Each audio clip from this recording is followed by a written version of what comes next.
Conflitos existenciais, capítulo 9, Crueldade, psicogênese da crueldade. Na raiz da crueldade existe um transtorno profundo da personalidade.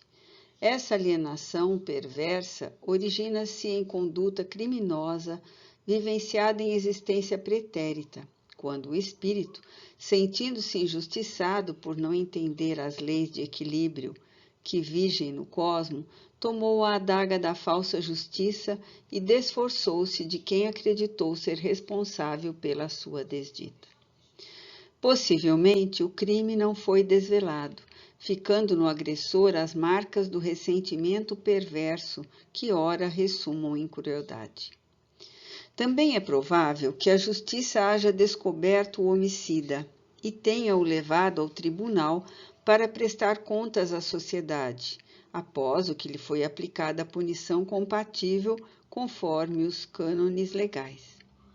Nada obstante, em vez de a calceta utilizar-se da corrigenda para o refazimento emocional, descambou pelos sombrios corredores da revolta e, na convivência com outros companheiros igualmente desditosos, introjetou o veneno do ódio, mas se infelicitando. Na atualidade, encontram-se-lhe assinaladas na conduta as reações de mágoa e de vingança contra a humanidade que passou a detestar. Convidado ao renascimento, imprimiu nos tecidos sutis do cérebro as impressões grotescas que lhe influenciam as conexões neuroniais, dando lugar a uma personalidade alienada, insensível, hedionda. Em face da lei de causa e efeito, renasceu em um lar desagregado, a fim de experimentar os efeitos infelizes das suas ações nefastas, padecendo a injunção de sofrimentos impostos pela mãe enferma ou alcoólica, do pai desarvorado e destituído de compaixão, que lhe aplicaram injustificadas punições ou o expulsaram do lar, atirando-o na voragem das ruas infectas e sombrias da criminalidade. Sob outro aspecto, num ambiente mais róseo, econômica e moralmente, desenvolveu a inveja e a amargura, não conseguindo superar a inferioridade espiritual que o precipitou novamente nos desvãos da perversidade, cultivando desdém contra as demais criaturas, desejando crivá-las de espículos dolorosos. Em alguns quadros da esquizofrenia, encontramos o paciente perverso que é totalmente destituído de sentimento de culpa ou de consciência de dever, mantendo-se impassível diante do mais tenebroso comportamento que se permite. Com imensa capacidade de dissimular os sentimentos, pode manter-se e conduzir-se de maneira afável, quanto gentil, assumindo uma personificação saudável, para logo expressar-se na sua realidade cruel, quando maltrata e predispõe a dizimar aquele contra quem volta o temperamento doentio. A ausência de amor real, especialmente procedente da genitora, produziu-se desvios emocionais, em face de o cérebro padecer a escassez de progesterona e serotonina, que lhe alteram a formação saudável, desarmonizando-lhe as sinapses. Eis porque, normalmente, o criminoso rude e cruel é fruto de uma convivência infeliz com a mãe desnaturada, que não teve condições de amar ou atender o filho, aplicando-lhe sovas contínuas, agredindo-o com expressões danosas, desenvolvendo nele a capacidade de odiá-la, que se refletiu na sociedade, que o enfermo emocional também parece culpada pelos sofrimentos experimentados. Toda vez quando agride ou fere, mata ou estupra, no seu inconsciente está fazendo a mãe ou ao pai detestados que pretende destruir. De alguma forma, essa é a história de criminosos seriais, de bandidos profissionais remunerados para o crime, que apresentam um altíssimo índice de crueldade, sem que se deem conta do estado em que se encontram. As punições legais que lhes são aplicadas, infelizmente, nada conseguem no que diz respeito à sua modificação emocional. Mais correto seriam as tentativas de tratamento psiquiátrico, para torná-los úteis no cerceamento à liberdade, pelo menos a si mesmos, e mais remotamente à sociedade à qual não se sentem vinculados. Em pessoas de comportamento normal, porém, sem resistências emocionais nem espirituais, a ingestão do ódio em face de preconceitos e injustiças que lhes são impostos pode desenvolver a crueldade sobrecarregada com o peso de culpa e de autocompaixão que lhe torna o fardo ainda mais afligente. Na amargura que as domina, surgem crises de arrependimento, e muitas vezes formulam propósitos de renovação que se podem fixar quando encontram apoio, afetividade e compreensão fraternal. A crueldade é morbo terrível que ainda assola muitas emoções. Desenvolvimento da crueldade. Em face dos conflitos que se generalizam nas criaturas humanas, o enfermo emocional quase nunca encontra entendimento ou fator que lhe desperte os sentimentos embotados. Conseguindo captar simpatias, aparenta ser portador de comportamento normal, não deixando transparecer o que se lhe passa no íntimo. Pequeno incidente, porém, no trato com os demais, pode atear a labareda que o incendeia, irrompendo o desejo de punir quem lhe criou qualquer embaraço real ou imaginário.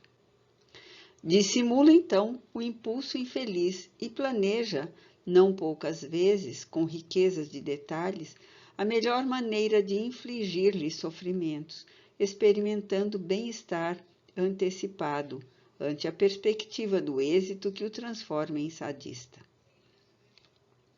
Naturalmente, essa conduta cruel teve manifestações na infância, quando culminou padecimentos a aves e animais outros, a crianças que maltratou, desenvolvendo uma indiferença por tudo e por todos que o imunizou à emoção e à piedade. Diferindo de outros psicopatas, não foge ao convívio social, que no íntimo despreza, para poder estar mais próximo das futuras presas que elege, motivado pela inveja, pelo despeito, ou simplesmente porque se encontra ao lado de alguém que está no momento errado no lugar equivocado. Quanto mais se aplica a crueldade, o doente mais adquire habilidade para ocultá-la e torná-la pior, ela alcançando níveis perversos impensáveis pela mente saudável. Surpreendido nos primeiros tentames, não tem explicação plausível para a morbidez, nem justificativa coerente para a ação nefária.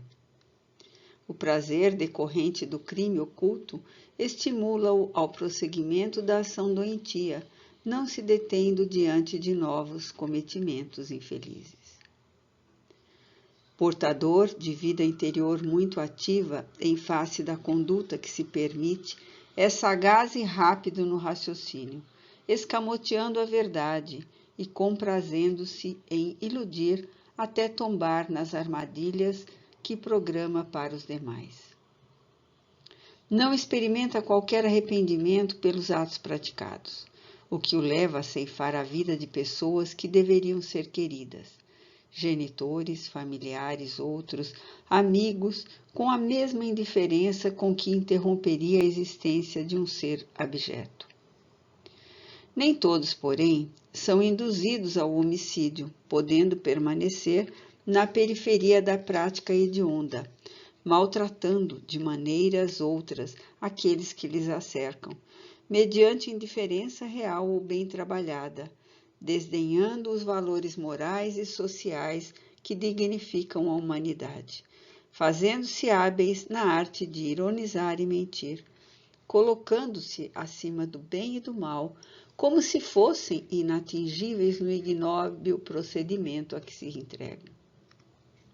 Allan Kardec, na questão de número 752, interrogou as entidades venerandas. Podemos ligar o sentimento de crueldade ao instinto de destruição? Recebeu como resposta sábia.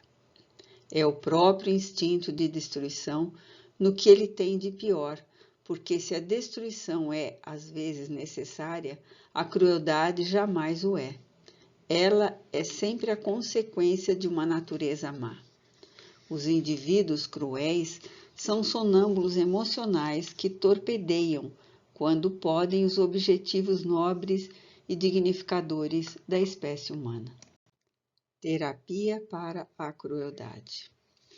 Diante desses infelizes e infelicitadores, são necessárias condutas de segurança moral, a fim de que as suas provações bem urdidas não se transformem em razão de sofrimento ou de angústia geral e ou pessoal. Credores de compaixão, mais necessitados, se encontram de tratamento cuidadoso, mediante psicoterapias especializadas, nas quais o psicoterapeuta pode recorrer à regressão de memória para diminuir-lhe o fluxo dos sentimentos contraditórios que ressumam do inconsciente, alterando-lhes as fixações de perversidade como mecanismo de vingança feliz. Praxiterapias valiosas, bem aplicadas, conseguem gerar interesse por atividades dantes desconsideradas, desviando a mente da obstinação cruel. Conversações pacientes e contínuas, músicas relaxantes, danças e todo o arsenal psicoterapêutico ao alcance dos nobres psicólogos, conforme a escola que se vinculem, são recursos valiosos para auxiliar o paciente cruel. Em casos especiais, a terapia psiquiátrica auxiliará na regularização das neurocomunicações, restabelecendo a longo prazo o correspondente equilíbrio. Ao mesmo tempo, a terapêutica espírita da bioenergia consegue efeitos salutares por alcançar os delicados campos de energia no espírito reencarnado, renovando-lhe o raciocínio e orientando-o. Muito provavelmente, nos casos de crueldade, encontram-se vinculados os espíritos que foram vítimas do paciente e deles se utilizam para o comércio doentio da vampirização, roubando-lhe forças preciosas e vingando-se, dessa forma, do padecimento que lhe foi imposto. Nesse caso, as atividades de desobsessão constituem recurso inabordável, rico de valiosos processos libertadores, em face dos diálogos que podem ser mantidos com os enfermos desencarnados, auxiliando-os no entendimento das leis divinas, e quanto à necessidade de também alcançarem a felicidade que lhes está reservada. Unindo-se, portanto, os recursos terapêuticos das doutrinas psicológicas com aqueles do espiritismo, o paciente torna-se o campo experimental positivo, no qual o amor e a caridade dão-se as mãos para auxiliar, rompendo as algemas do passado e delineando a paisagem feliz do futuro. Todos os indivíduos, compreensivelmente, com as suas exceções inevitáveis, experimentam uma que outra vez, ou com certa insistência, repentinas crises de crueldade, quando são agredidos, maltratados ou discriminados. Conveniente a manutenção da terapia preventiva, mediante a reflexão ponderada, a meditação, a oração e a prática incessante da caridade, que robustecem os sentimentos e aumentam a capacidade de resistência pessoal à invasão dos agentes destrutivos da saúde e da paz.